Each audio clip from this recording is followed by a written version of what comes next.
हर तरफ झूठ मक्कारी कैसे पार पाऊं, हर तरफ झूठ मक्कारी कैसे पार पाऊं, लगता है एक बार फिर से बच्चा हो जाऊं। नमस्कार, भोरे भोर के एक और एपिसोड में आपका बहुत बहुत अभिनंदन करते हैं, स्वागत करते हैं और शुरू करते हैं आज आपसे सीधा संवाद का ये कार्यक्रम। जिस सीधे संवाद में जब भी हम बात करते हैं तो चीजें अपने आप खुलती चली जाती हैं और परत दर परत हम आपके साथ संवाद करते हैं, आपके विचार जानते हैं और आपके विचारों के उस लड़ी और कड़ी से कई ऐसी बातें हैं जो हम निकाल करके उस पर सोचना शुरू करते हैं और फिर आपके सामने रखते हैं। हम थोड़ा सा बिहार के वर्तमान परिस्थिति से आपको पीछे लेकर के चलते हैं कि वर्तमान परिस्थिति में जो स्थिति है वो आखिर क्यों है और इसके पीछे के कारण क्या है। जब तक आप तथ्यों को जोड़ेंगे नहीं, कड़ियों को नहीं जोड़ते हैं, तब तक कोई भी बड़ा आकार नहीं आता है और तथ्य भी पता नहीं चलते हैं। अगर कड़ियां कमजोर हों, उसको जोड़ने में, दोनों मुंह को सटाने में कमी रह गई हो तो कड़ी खुल भी जाती है।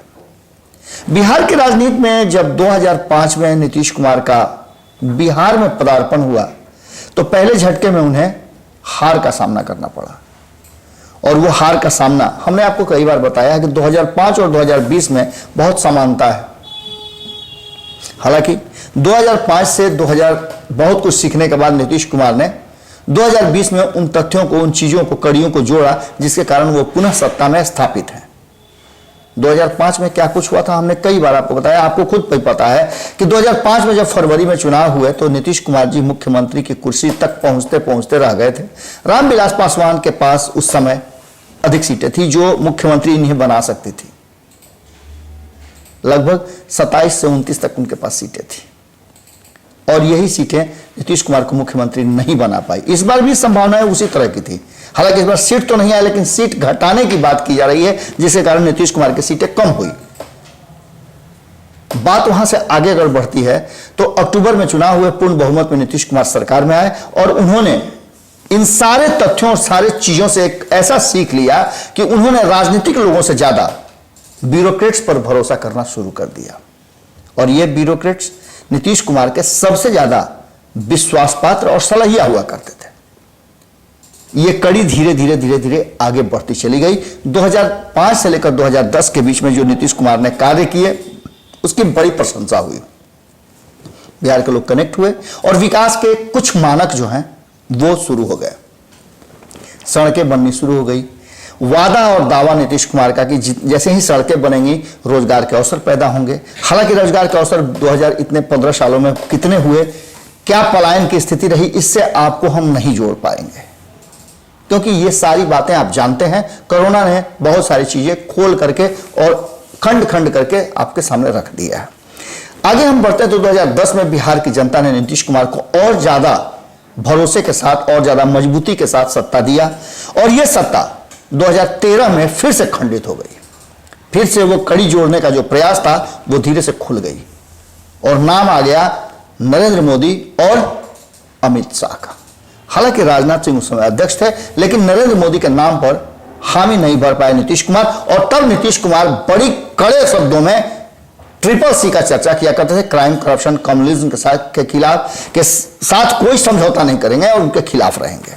इसके बाद शुरू होती है एक नए अध्याय की, जहां मात्र 7-8 साल पहले जिस व्यक्ति को उन्होंने जंगल राज कहा था उसके ही समर्थन से वो सरकार चलाने लगते हैं। 2014 में लोकसभा का चुनाव होता है और लोकसभा चुनाव में बुरी तरह से हारते हैं सबके सब।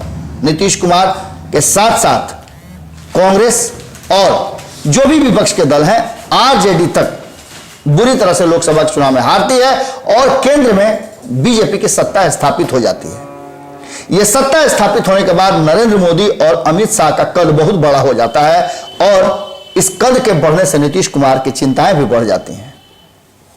जैसे ही चुनाव के परिणाम आते हैं, नीतीश कुमार नैतिकता के आधार पर पार्टी के साथ साथ अपने आप को भी जिम्मेवार मानते हैं और चूंकि वो मुख्यमंत्री थे, चीजों को नहीं एक्सिक्यूट कर पाए और इसके पीछे के कई कारण बताए जाते हैं, लेकिन उन्होंने साफ तौर पे कहा कि नैतिकता के आधार पर वो मुख्यमंत्री पद से इस्तीफा देते हैं और उन्होंने जीतन राम मांझी के हाथ में कमान दे दिया।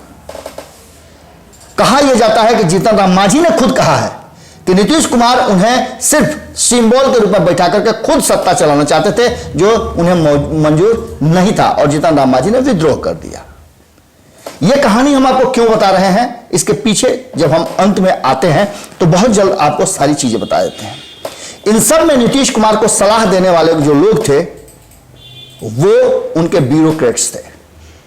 नीतीश के इर्द गिर्द उनके नवरत्न 2005 से लेकर के, और बीच में भी कई लोग जुड़े हैं जो लगातार रहे हैं। आरसीपी सिंह भी नीतीश के नवरत्नों में से ही एक है।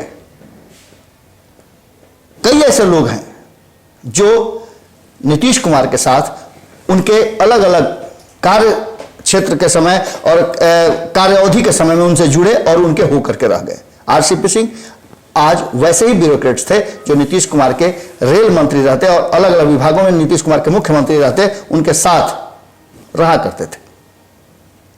आज वो पार्टी के सबसे बड़े और कहा जाए तो राष्ट्रीय अध्यक्ष तो हैं ही, निर्णय भी ले रहे हैं। इन सब बातों के बाद हम आगे बढ़ते हैं। जो कुछ भी हुआ उसके कारण परिणाम आपको पता चल गए। नीतीश कुमार पर एक बहुत बड़ा आरोप उनके साथी भी लगाते हैं और उनके विरोधी भी लगाते हैं। वो ये है कि नीतीश कुमार सत्ता में रह करके पूरी तरह से डोमिनेट करते हैं।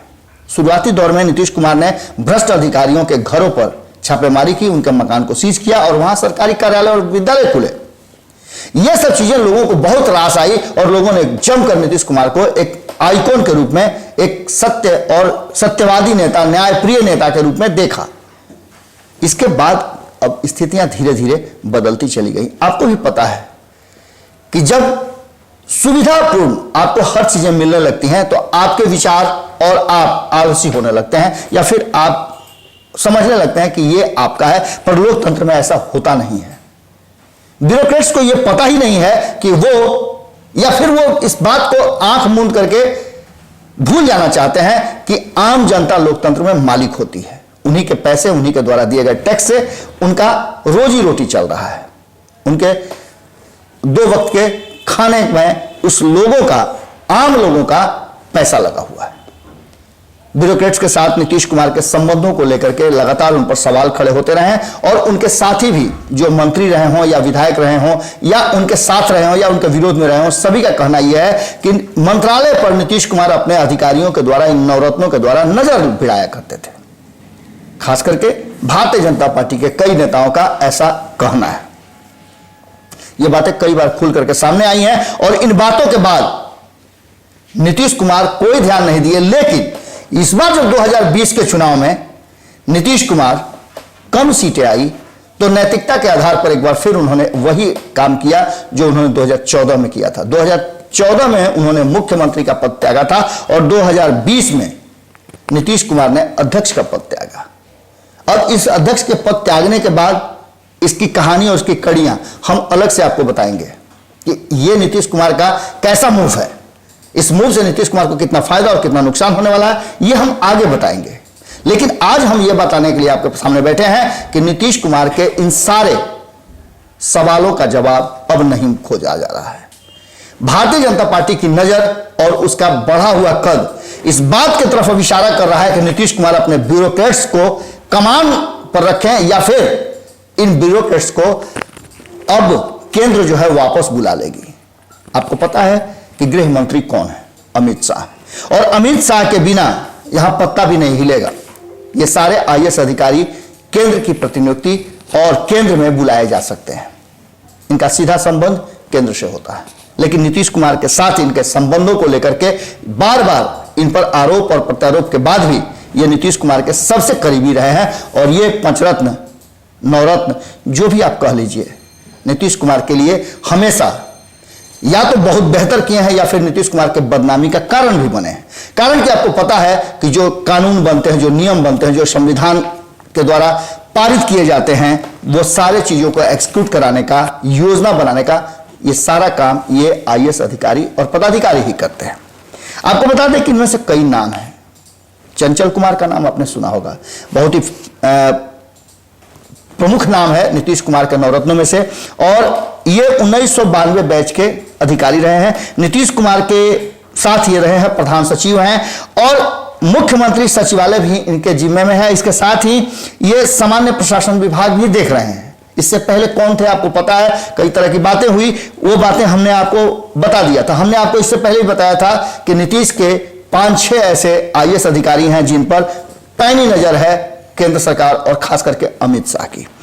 अभी भवन निर्माण और का एक लंबे समय से इनको अनुभव प्राप्त है, कई लगातार वो भवन निर्माण विभाग को देखते रहे हैं। अब नीतीश कुमार के सबसे करीबी माने जाते हैं और सामान्य प्रशासन विभाग इन्हीं के जिम्मे है।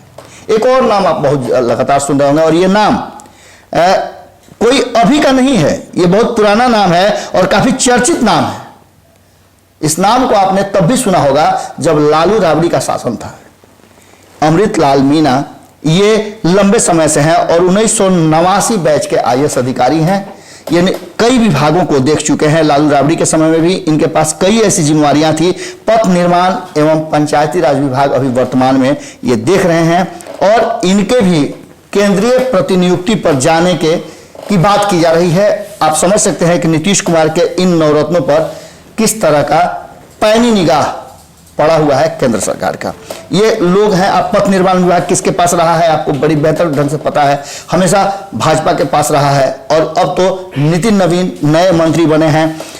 इसके साथ साथ एक और नाम अब बहुत गंभीरता से और बहुत ही सम्मान के साथ सुनते होंगे इन अधिकारियों के बीच में, वो नाम है मनीष वर्मा का। मनीष वर्मा 2000 बैच के IAS अधिकारी हैं। 7 साल से, लगभग 7-8 साल से ये बिहार में है, और CM सचिवालय में इनका बहुत ही बड़ा योगदान रहा है। इनके भी सेवा विस्तार की बातें की जा रही है और इसके लिए अनुशंसा भी की जा रही है। नीतीश कुमार ने इनकी अनुशंसा कर दी है। मनीष वर्मा की बात अगर करें तो ऐसे IAS अधिकारी हैं जो बहुत ही ज्यादा अविश्वास पात्र, जो पुराने लोगों की का धीरे धीरे यहां से नीतीश कुमार से दूरी होता जा रहा है, हटने की बात हो रही है, वहां मनीष वर्मा का मजबूत पकड़ अब होने लगा है। नीतीश कुमार के उस कैबिनेट के इर्द गिर्द इनका एक बड़ा स्थान है।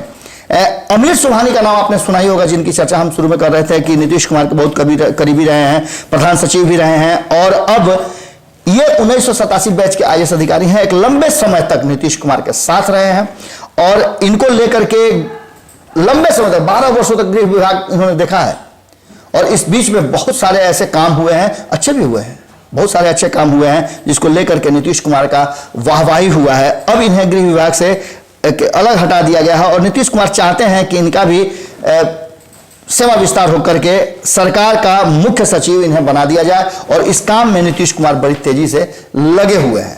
संभावनाएं तो हैं कि नीतीश कुमार इन्हें रोक लेंगे, लेकिन देखने वाली बात यह है कि क्या भारतीय जनता पार्टी इस पर टिक पाएगी, क्योंकि भारतीय जनता पार्टी ने अपने पूरे टीम को नया बदल दिया है और उसके कारण यही सब है। कई लोग नीतीश कुमार के साथ रह करके मंत्रालय में लंबे समय से थे और साठगांठ कहा जा रहा है कि और सामंजस्य बेहतर बना करके भारतीय जनता पार्टी को ऊपर उठने नहीं दे रहे थे। अभी नए लोगों को बड़ी जिम्मेवारी दी गई है। एक नाम और है ब्रजेश मल्होत्रा, इनका भी नाम आपने खूब सुना होगा।